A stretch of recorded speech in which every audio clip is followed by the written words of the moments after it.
Hey there, and welcome to Family Travel Unpacked. I'm your host, Melissa, and today we're talking all about my favorite way to save money on travel, points. If you're listening to this, I'm guessing you're like me. You love the idea of traveling with your family, but when you start looking at flights for 4 or 5 people, hotel rooms, rental cars, those numbers can get scary fast, right? Today we're going to dive deep into how you can turn your household expenses into amazing family trips.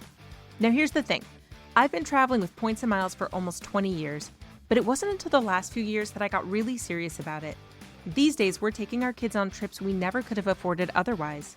We've done Hawaii, Costa Rica, Europe, you name it, and we're mostly paying in points. I'm going to walk you through exactly how we do it. No fancy jargon, no overwhelming details, just practical strategies and examples that actually work for busy parents.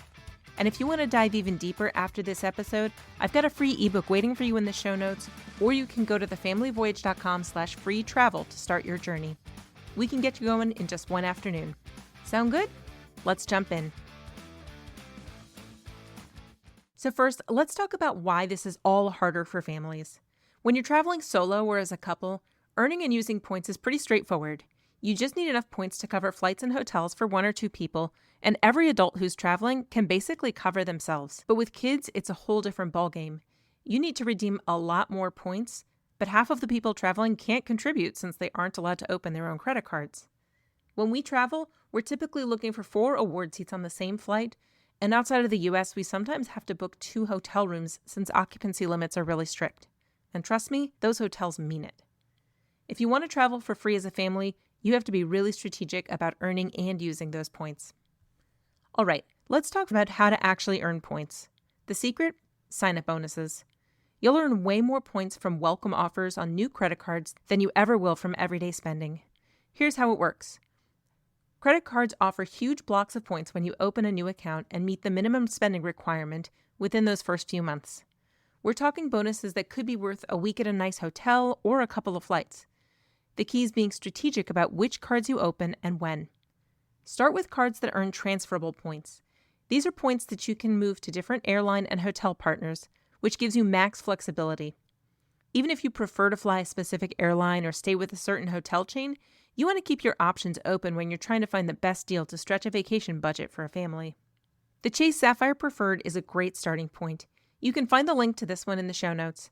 This card earns Chase's Ultimate Rewards points, which are my favorite. They're some of the most flexible and useful ones in this whole game. The welcome bonuses are big, and those points can transfer to tons of great partners: United, Southwest, Hyatt, and also British Airways, Virgin Atlantic, Air Canada, and plenty more. Don't worry, I'll explain in a minute why you should care about those foreign airlines, even if you never fly them. The $95 annual fee on the Chase Sapphire Preferred is pretty reasonable for what you get, and you can just think of it as a membership fee to get your foot in the door. Depending on your overall spending, you might consider instead getting the Chase Sapphire Reserve. It's a much more expensive credit card these days, but it comes with some great travel benefits like lounge access and global entry credit. Plus, you might be able to offset a huge chunk of the annual fee with credits for things like Peloton and Apple Music if you're already paying for those. There are also some perks when it's time to use those points that could make it worthwhile. This card was recently refreshed, and I'll be honest that some people don't love it, but it could work so well for our family that I've tried to get it 3 times. Chase wouldn't give it to me with the sign-up bonus because I got that same card 8 years ago, but if you're eligible, I'd definitely give it a look. There are a few additional cards, including some free ones, that earn those same Ultimate Rewards points, and they're often at better rates on your daily spending than the Sapphire cards. If you're a small business owner like I am, grab a free Inc. business credit card as well. All of those points can pool together and give you a really healthy stash of Chase points to work with once you're ready to start planning a trip. Eventually, you'll want to branch out into the credit card points from other banks. Think of each one like a unique currency with a different exchange rate, and there are different uses depending on your circumstances. We have credit cards that earn flexible points from Capital One and American Express, and I think we'll be adding Citibank back into the mix pretty soon. Once you have a few credit cards that give you flexible points, you could consider credit cards for airlines that you fly a lot. I can tell you that my husband and I have a lot more airline credit cards than we ever expected to. We've opened them when they offer bigger than usual welcome bonuses on top of perks that save us real money, like fee waivers or hotel credits. But as I'll explain in a few minutes, you don't necessarily have to have those. Some hotel credit cards can be a good value for families too, but keep in mind that they aren't all created equal. Most of them give you a free night certificate every year that you have it open, but pay close attention to the expiration dates and maximum value on those. One type of welcome offer you'll sometimes see from hotels is something like 5 nights free when you sign up, but personally, I would avoid those. The certificates are way less flexible than regular points, and because they cap the value of the property plus their expiration dates to consider, you might not even be able to use them. Lots of hotel chains offer 4th and 5th night free when you're booking with points, and the certificates don't usually qualify for those deals either. Just like with airline cards, you don't necessarily need a hotel credit card because all the different chains can receive transfers from those flexible points we talked about before. And sometimes you can get 2 or even 4 hotel points for each of those transferable points. Here's where it gets really powerful. If you're a 2-adult household, you can both get the same credit card. That means double the welcome bonuses. That's what we do if they're points that we use a ton of, like those Chase Ultimate Rewards. Just don't make each other authorized users because each bank has a different rule about how often they want to see you opening new cards. And sometimes those authorized user cards can count against you. They make it harder to get approved for more cards down the line. Ronnie and I usually coordinate our new credit cards. We each open a few every year, usually taking turns with our applications. I also get a few new cards every year for my business. Between all of those, that's how we accumulate enough points to cover flights and hotels for our family of 4. I know it probably sounds like a lot and you will be paying annual fees, but overall you're still spending a lot less in annual fees than you'd spend on those flights and hotels that the points cover. And you don't have to keep every credit card open forever. After a full year, you should evaluate every single card to see if the benefits make it a keeper for you or if it's not worth the annual fee. You might get an annual travel credit or a free hotel night on your anniversary that makes it worth keeping. And sometimes you can ask banks for a retention offer to incentivize you to keep the card open. Okay, so you've earned a bunch of points. Now what? The first rule? Book early. Award availability typically opens 11 or 12 months in advance, and the best airline seats go fast, especially for families that need 4 or more tickets. We try to book almost a year ahead if we know where we want to go. Yeah, it requires planning, but it's worth it. The first place I usually look when we're booking is Google Flights. There's just no better tool out there for understanding which airlines fly where and when. I love that you can put in multiple cities. I'll often include all the airports here in Ohio just in case there's a great deal or a direct flight from one of them. Then I use Points and Award Tool to search for award availability across multiple airlines. Those tools aren't perfect, but they give you a good starting point. They'll help you see what's possible. I also love using them to set alerts. In fact, when we were in Venice over the summer, I got an alert in my email that some last-minute award space opened up, and I was able to switch us to premium economy for fewer points than our original economy tickets. I'd say that Points is a little more user-friendly and has better alerts, but Award Tool gives you more flexibility by searching multiple cities at the same time. One limitation of both of those tools is that they're missing the airlines that use points called Avios. That includes British Airways, Iberia, Aer Lingus, Finnair, and Qatar. Be sure to check those airlines directly if you think they might be a good fit for your itinerary. Obviously, nothing beats scouring each airline's websites individually, but these aggregator tools are a quick way to start understanding what to look for. They can be a huge time saver. You might see that United flight that you really wanted offered cheaper through Air Canada or Avianca, or maybe Alaska's offering a great deal on an American flight. Especially when you're getting started, those tools can really help you get the lay of the land. Another important point is understanding airline partnerships. I know that I mentioned finding great availability for United through Air Canada, and that's because they're partners. So there are 3 major alliances that you need to know about: Star Alliance, SkyTeam, and oneworld. Research each of those 3 alliances and see which airlines are included in them. They each have at least one of the major domestic carriers here in the US, plus lots of partners around the world. Some airlines also have non-alliance partners that can be really useful depending on your destination. And it's this weird thing, but a lot of times you can find partner awards cheaper than if you were booking directly with the airline that you'll be flying. It happened to me just yesterday. Once you find something promising, go directly to the airline's website to verify and book. Be sure to never transfer points until you've confirmed that the availability is really there on the airline's website. Sometimes those research tools can show phantom space, and it's your responsibility to check before you transfer. Now here's the beautiful thing about transferable points. You don't have to commit them until you're ready to book. Let's say you want to fly to Europe. You might find great availability on United, which is a Chase transfer partner, or maybe you find something better on Air France, which works with a lot of different flexible points and often has bonuses that you can combine with sale prices. You search first, figure out which program has the best award, and then transfer your points. Until you've got a really good handle on what programs you use often, and you're sitting on a big stash of points, and there's a really good transfer bonus, you shouldn't move any points unless you're ready to book right away. Always have a specific redemption in mind. I want to talk for a second about what are called repositioning flights. These can be a popular option, but they're not right for everyone. It's when you fly from your home airport to a major hub, hopefully on a cheap ticket, to take advantage of a great deal or a better travel experience that you can only get from a hub. But your two flights are totally separate tickets, often on different airlines. You'll always want to build in a long layover, even overnight, because if something goes wrong, neither airline has to help you. There's a great website called Flights From that shows you all the nonstop routes from a specific airport. So if we're looking at Ponta Delgada in the Azores, I can put in that airport and then check the map to figure out all the possible connections that might work for us. That helps me figure out what to search in the tools that I talked about before, and it can also help me evaluate if repositioning is going to make sense. We actually did a repositioning flight for our trip to Costa Rica over spring break, and it mostly worked out well. We went that route because all the Southwest flights from Columbus to Costa Rica were crazy early, like 5:30 a.m., and that doesn't say vacation to our family.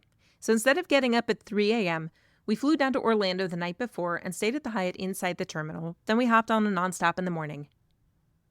For my husband's recent flight to Tel Aviv, flying from Columbus with a stop in New York or Boston would have been between 70 and 100,000 points each way. That's crazy. Instead, I got him a 9,000-point flight to Boston and a flight from Boston that was just over 30,000 points with a different carrier. It was a huge savings and definitely worth repositioning for. You really have to weigh if it makes sense for your family to reposition on every specific trip. Honestly, most of the time, we don't choose to take a repositioning flight, either because of scheduling issues or when I price out that shorter domestic ticket, it might not be a huge cost difference for us.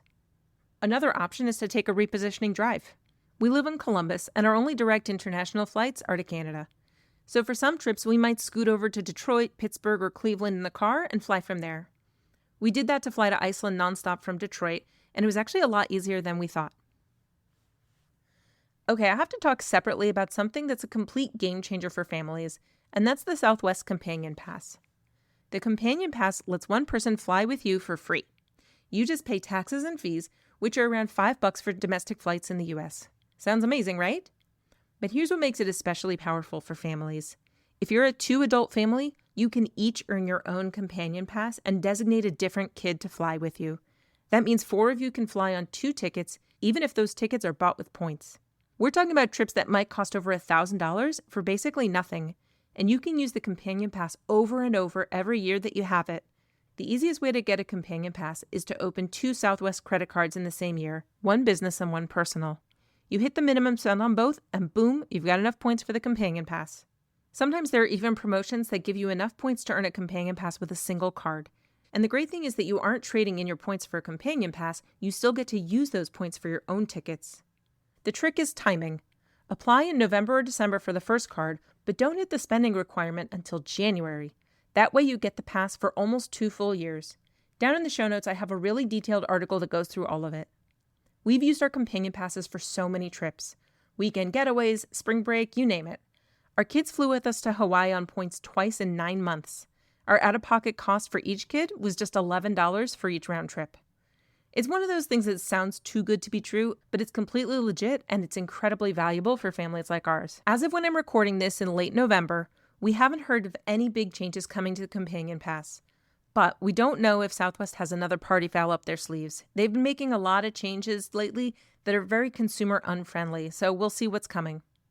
Let's move on to hotels now. Hotels can be easier than flights in some ways because usually you have a little more flexibility. But as your family grows, options in some countries shrink due to occupancy restrictions. If I could only have points in one hotel program, it would definitely be Hyatt. Their properties are generally high quality. The award chart still offers really good value. Plus, if you travel a ton each year and eventually get to top-tier globalist status, you get free breakfast for everyone on top of other perks like suite upgrades. This is huge for our family. We're talking about saving potentially hundreds of dollars on breakfast alone for a longer stay. For that Costa Rica trip, we stayed at the Ondas Papagayo using Hyatt points. Beautiful resort, amazing location, and we paid $0 out of pocket for the room. Plus, we got free breakfast as globalists and still had access to all the resort amenities like kayaks and paddle boards and snorkel gear. It was all included even though our resort fee was waived. Even if you aren't going to try for status, Hyatt is still a great program to look at because it gives you solid value and you can transfer Chase points there. One tip that's specific to Hyatt is that if you do end up needing a second room, you can ask the hotel if they offer the family rate plan. It's kind of niche, but at some properties, mostly in Europe, you can get a room for your kids at up to half off. The discount varies, so you do have to check. That second room has to be paid with cash, but the first one can be booked on points. Unfortunately, the second room can only officially be for kids 12 and under, which I think is kind of silly. But if you have young kids and you're looking for 2 rooms, don't sleep on that program. IHG is another great program for families, especially if you're doing a lot of travel in the U.S. to places like national parks. They have tons of properties, and you can find solid options for relatively few points per night.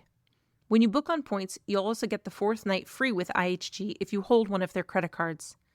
Those cards have a $99 annual fee, and they get you a free night certificate every year, plus they give you platinum status, which has gotten me a pretty nice suite upgrade. Holiday Inn Express properties include free breakfast, pools, and they're pretty much everywhere. They're not sexy, but they're totally functional for families. If you see a lot of IHG in your future, take a look at getting one of those cards. Generally, those points aren't worth as much as Hyatt, so I'd rather not transfer from Chase to IHG. A few times every year, you can actually buy IHG points super cheap, so be sure to price that out if you have a special hotel in mind. I plan to use my stash of IHG points and my free night certificate for 5 nights at the Kimpton Seafire in Grand Cayman, which is one of the best IHG properties for families in this entire hemisphere. One word of warning, though, outside of North America, I've had a really hard time booking IHG hotels for our family of 4. Nearly all the rooms in Europe only allow 2 or 3 people per room, but the rates are still really high. If you want to go somewhere like Zion National Park or the Caribbean, IHG is a great program to look at. There are tons of other hotel programs to choose from. If you have Amex membership rewards points, every point you transfer into Hilton becomes 2 hotel points. I'm using that to our advantage in Portugal, where I was able to find a hotel that's 34,000 Hilton points per night for each 2-person room. Even though I need to book 2 rooms for our family, at 34,000 points per night for 2 rooms, it's still really reasonable. Citi gives you a 1-to-2 ratio when you transfer their thank you points to Choice hotels. Those might not be your top pick in the US, but they have some awesome properties in places like Northern Europe and Japan. You can also check out the higher-end Ascend collection within Choice. I'll also sometimes book apartments through the Capital One travel portal and use the $300 credit we get every year with our Venture X card to save some money on that. I've booked a few hotels through the United Hotels portal, which has really reasonable rates and offers me a $50 credit twice a year on some of the United branded credit cards that we have through Chase. Basically, there are a lot of options around hotels to help your family stay either free or much cheaper when you travel. Before we finish, I want to share some practical tips that are specific to traveling with kids on points. First, if you have any flexibility within your school break, you'll have much better luck finding award seats for flights. Being able to shift your trip by even a few days can make a huge difference. I know that means you aren't maximizing your days off necessarily, so you have to decide what's more important to you. Personally, I really try to stretch those days away as much as I can, even if it means using a few more points. When you're booking hotels, especially internationally, consider booking 2 rooms. Unfortunately, a lot of times a connecting room is treated as a premium option and costs more than double the price of 2 regular rooms. If you're going for 2 rooms, it's worth reaching out to the hotel to let them know that your kids will be in one of the rooms and that you'd like a connection if possible. This solves the occupancy limit problem and gives everyone more space. Don't get obsessed with getting maximum value for every single point. I know that's hard if you follow Points and Miles Facebook groups, but focus on whether the redemption gets you the trip that you want at a price that works for you, as long as it's not absolutely terrible. A redemption that gets you okay value and lets your family take that dream trip, it's a win in my book. All right, let's bring this all together. The key to free family travel is being strategic with your credit cards. You're using sign-up bonuses to build up big pools of transferable points. You're transferring those points to partners to unlock the best value, and you're booking early. We usually book almost a year ahead to maximize our chances of getting those good award seats. Does it take some effort? For sure. But once you get the hang of it, it becomes second nature and the payoff is incredible. Instead of travel being this rare, expensive treat, it becomes a regular part of your family's life. We take our kids somewhere almost every long weekend. Every school break, we're off exploring. And we're mostly not stressing about the budget because the flights and hotels are already covered. If you want to get started right now, grab my free ebook. It's linked down there in the show notes, and it has a lot more details. You can also find it at thefamilyvoyage.com/free travel. I'll walk you through everything you need to help jumpstart your points journey this afternoon. I've also included referral links for the cards I mentioned, the Chase Sapphire Preferred, the Capital One Venture X, IHG One Rewards Premier, Southwest Cards, and a few others. If you use those links, we both benefit because it helps me keep making free content like this for you. Thanks for listening. If you found this helpful, be sure to follow along and drop a 5-star review below. You can even send it to another busy parent who wants to travel more. You can always find me at thefamilyvoyage.com, where I've got tons of resources to help you plan your family adventures. Now go book that trip.